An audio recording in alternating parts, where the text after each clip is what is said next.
Hello, my name is Tanisha Johnson, and this is my presentation for the social psychology paper. It's entitled Dissecting the Impact of Racial Identity on Mental Health Services Utilization on African American Adolescents and Young Adults. Research in racial identity in mental health services is extremely important because many minorities go untreated for mental disorders. It is also important because changes in a young person's racial identity and self-esteem will affect the teen's overall mental health development because they are both equally important. This research will help discover how to get minorities not only more access to services, but also to change the culture around obtaining mental health services. One of the biggest hindrances of obtaining mental health services is the stigma surrounding it. People do not want to be perceived as crazy or like something is wrong with them. So many mental health issues, when undiagnosed, go untreated and can remain a silent killer in minority communities. Theoretical framework. The theoretical theory for this study is Bronfenbrenner's bioecological systems theory. This theory highlights how influential a child's biological, peer, family, and community environments are on their development. There are 5 types of ecological systems: the microsystem, mesosystem, exosystem, microsystem, and chronosystem. This model accounts for the social context of African American children's experience. This model suggests that any variations or disruptions within any level of the ecological context will affect the other layers. For example, within a child or a young person microsystem, the parent's ideals and feelings about mental health services utilization will impact the child because the parents are not only the child's connection to these services, but also the child looks to their parents as models of how to react to the world. If the parents are influenced heavily by their chronosystem experience, such as the history of African Americans being medically exploited, that will impact the parents' use of services based on their lives and race. The second theoretical model for this study is the integrative conceptual model of child development.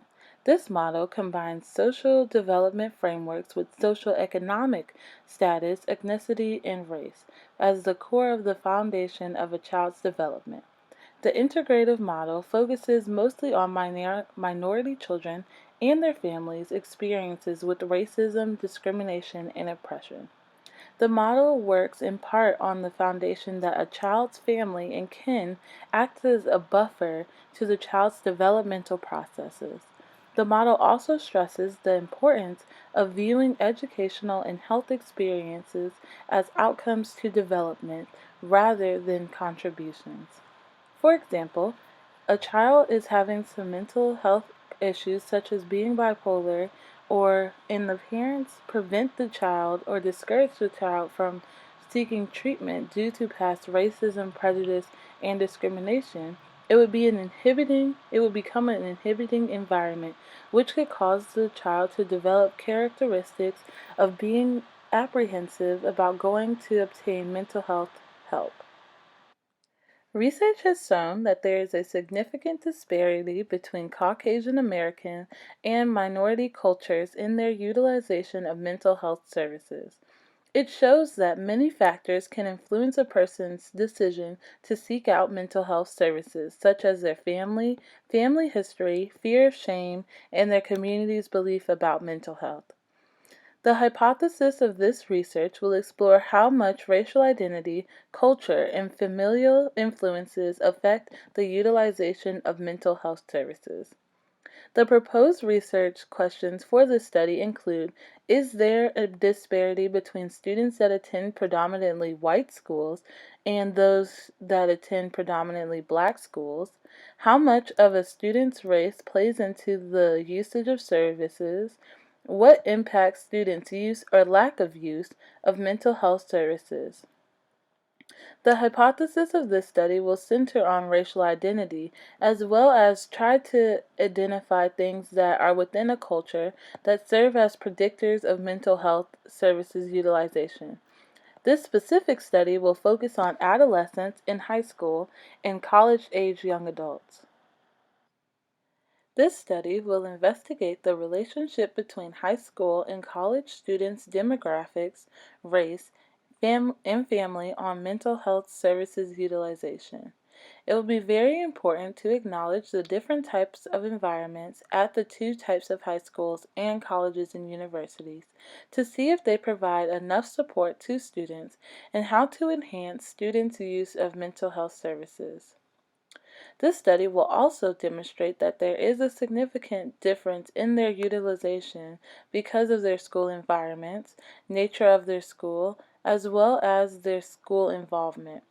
This study will be highly influential in the mental health facilities within school districts because faculty and staff will be able to apply the results directly to their schools to make African American students more aware and more apt to use the mental health services that are available.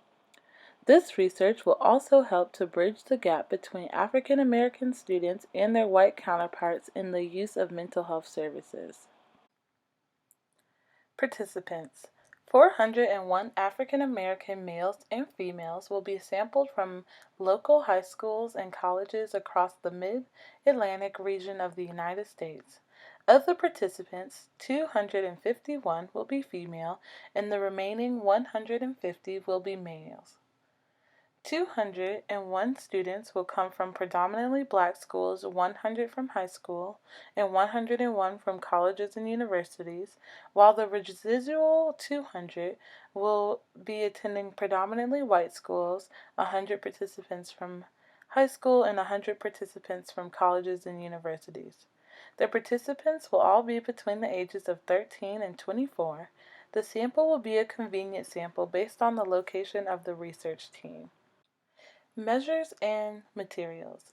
Participants will complete a survey. The survey will measure if African American students from predominantly white colleges and universities and high schools use mental health services more than African American students at predominantly black schools, high schools, colleges, and universities.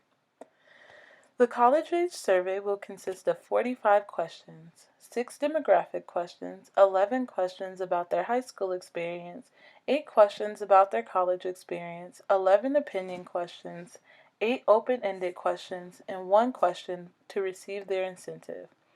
The high school age survey will be very similar. This questionnaire will show what factors influence a high school student to utilize their mental health services within their school, as well as if their family life and culture has a significant impact. The high school survey will consist of 34 questions, 6 demographic questions, 19 questions about their high school experience, 8 open-ended questions, and 1 question to receive their incentive. Procedure: the survey will be distributed online using a Google form.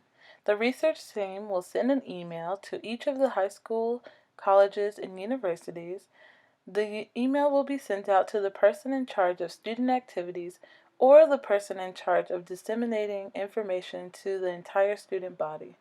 The survey will be attached via a link to distribute to all of their student body. The person who receives the email should just forward the email to their student body. The student body will then have 14 days to complete the survey.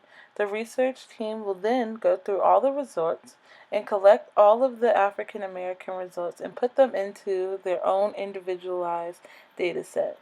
The other results will be securely stored for future research. Then, students will be sent a time-sensitive email with the form 3 to 4 days after completing the survey. On day 5, no more participants can receive incentives. The incentives will be placed in the mail, and each participant should receive it within 7 to 14 business days.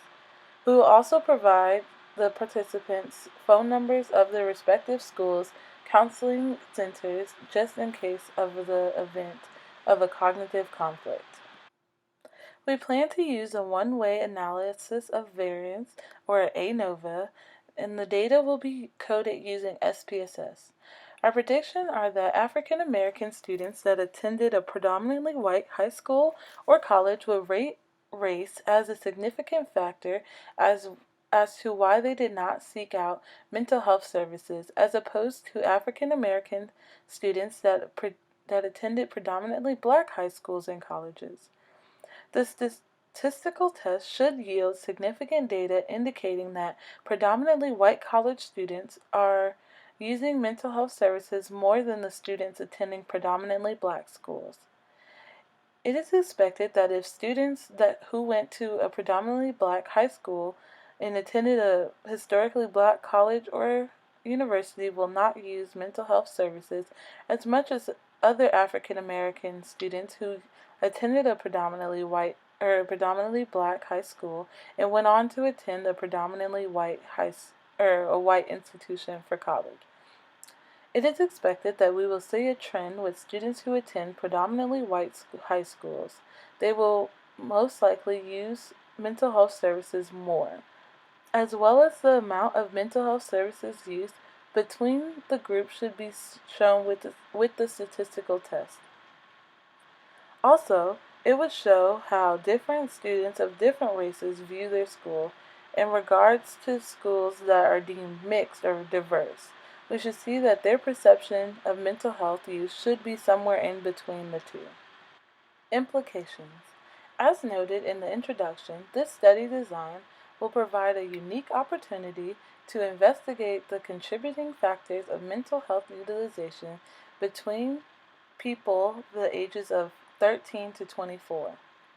We believe that the hypothesis of racial identity, culture, and familial influences will affect the use of mental health services in high school and college age students will be proven, as well as will add to the research done by Villatro and Anastillo.